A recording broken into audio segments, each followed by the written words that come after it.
Cümleten selamünaleyküm sevgili arkadaşlar. Hepinize videomuza başlamadan önce iyi seyirler diliyorum. Tabii değil mi? Bir de like, beğen, yorum yap diye bir mevzuat da var bu YouTube'da. Yaparsanız sevinirim. Evet, bugün köyden indik şehre. Köy yollarından biraz sıkılmışsınızdır diye Çanakkale'ye geldim. Çanakkale'ye gelişimin videosu da var. Çok uzun bir şekilde, yaklaşık 1,5 saat süren. Bunları parçalar halinde araya yayınlamaya çalışacağım.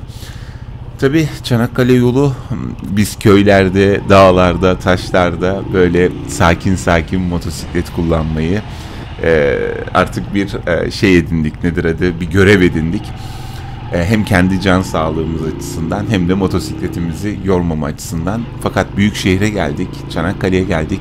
Aralardan kaçmak gerekiyor, trafik yoğun, arabalar sıkıştırıyor, biri oradan çıkıyor, biri buradan çıkıyor. Ya ben motosiklet kullanmayı herhalde bilmiyorum. Yoksa insanlar mı araç kullanmayı bilmiyor? Bence insanlar araç kullanmayı bilmiyor. Çünkü neden? Büyük şehir koşturması, biliyorsunuz büyük şehirler hep böyle. Herkes bir yere yetişmeye çalışıyor. Herkes bir yere gitmeye çalışıyor. İnsanlar stresli, aceleci. Ondan dolayı Çanakkale içinde motosiklet kullanırken hayli zorlanıyorum. Tabii büyük şehrin bir de güzellikleri var. Nedir? Sosyalleşme olayları, insanları görme olayları, işte cıvıl cıvıl hareketlilik. Biz tabii genelde hep dağ, dere, tepe, böyle doğayı gördüğümüz için insanlarla iç içe olmayı da unutmuşuz gibime geliyor. Ama güzel bir deneyim oldu benim için Çanakkale yolu. Yaklaşık olarak 90 kilometre, 80-90 bandında gittim arkadaşlar. Motosikletime bindiğim zaman depoyu fullledim. 100 kilometre yol yaptım. 100 kilometre sonunda 2 kişi, artçı ile beraber, Özlem'le beraber 2 kişi 2,8 litre benzin harcamış 100 kilometrede. Ama tabii bunu şöyle düşünmek lazım. 2 kişiyiz ve bizim geldiğimiz yol yine Çanakkale yolunda çok dere tepe vardı böyle. Yani çok böyle rampalar tırmandık, dik rampalar tırmandık. Düz yolda bunun daha aşağı düşeceğine inanıyorum. Bilmiyorum artık. Dur bakalım. Dağlarda, tepelerde gerçi benim şeyimde daha çok, nedir adı, Kaz Dağları'nı tırmanırken daha çok yaktığına eminim. Şimdi Çanakkale hakkında bilgi vermek gerekirse, Çanakkale sahil şehri. Yazlıkçıların özellikle yaz aylarında tatillerini geçirmek için gelen insanların, gelen ailelerin uğrak yeri. Bir üniversite şehri tabii, orası da var. Üniversite şehri olmasından dolayı etraf kalabalık, esnaf iş yapıyor. Bu beni sevindiriyor tabii.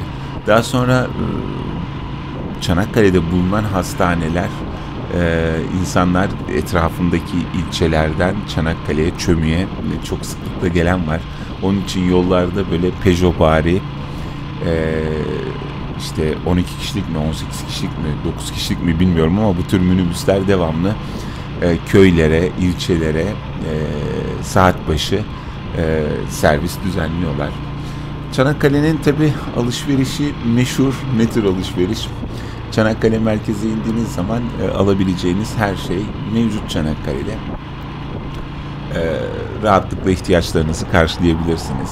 Ev fiyatlarına gelince en çok sorulan şey bölgedeki ev fiyatları.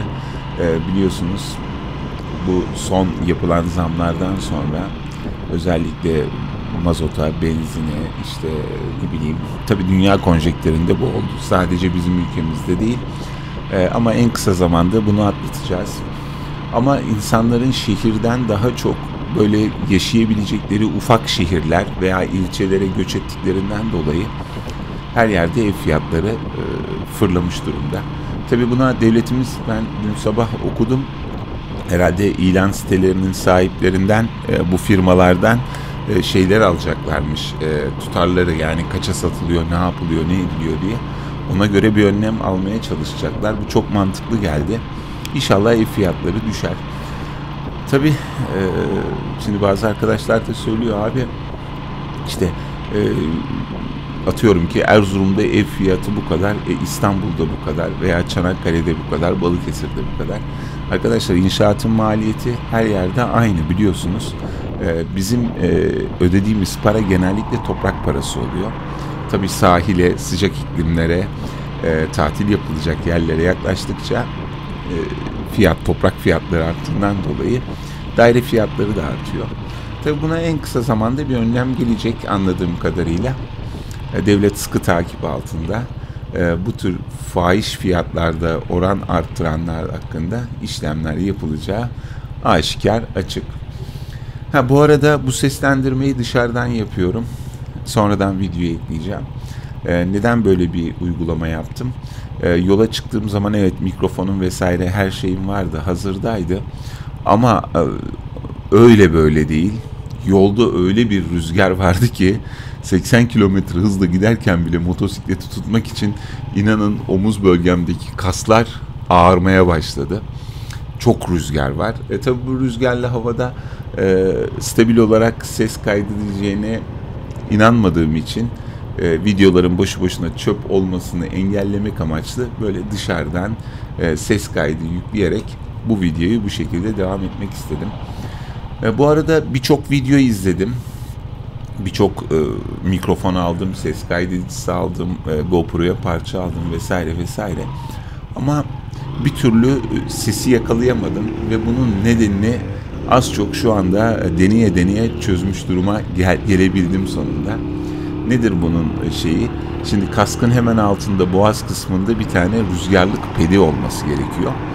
O ped ne yapıyor abi? Siz yolculuk yaparken vizörünüzü kapattığınız zaman alttan da o ses pedi veya rüzgar pedi çene altı yukarı doğru mikrofonun olduğu yere doğru rüzgar akışını durduruyor. Tabii bu bizde yok, bizim kaskımızda. Bu ped de tek de satılan bir şey değil anladığım kadarıyla. Birkaç siteye baktım. Almak istedim. Var birkaç yerde satılık ped sitesi böyle çene altı. Ama onlar da her kaska uygun değil. Şimdi sipariş vereceğiz. Gelecek o oraya olmayacak. Ben iyice sinirleneceğim. Onun için bunun evde yapım sürecini anlatan bir video buldum. Onu yapmaya çalıştım. Adam çorabın bu esnek yerinden yapmaya çalışmış. Gayet de güzel yapmış ve gayet de başarılı bir şekilde sesi kesiyor. Ama tabii benim beceriksizliğim yüzünden ben bunu yapamadım. Artık bir bakalım. Tekrardan bir İstanbul'a gittiğim zaman mutlaka bunun araştırmasını yapıp kendime bir tane kask pedi almayı düşünüyorum. Diyeceksiniz ki kask neden almıyorsun? Pedli kasklar var. Abi o fiyatlara baktığın zaman fiyatlar yani kask fiyatları 6-7 bin arasında değişiyor. Motosiklet gerçekten öyle ucuz bir ulaşım aracı gibi gözüküyor ama motosikleti aldıktan sonra yok montuydu, yok dizliğiydi, yok dirsekliydi, yok kaskıydı, yok botuydu, yok ayakkabısı derken acayip derecede masraflı bir şey bu motosiklet kullanmak. Onun için sırası geldiği zaman artık sırayla 3-5 seneye kadar ben de bir tane petli, rüzgar petli bir tane kask alırım diyelim. Neyse çok fazla konuştum yine. Hepinize iyi seyirler diliyorum.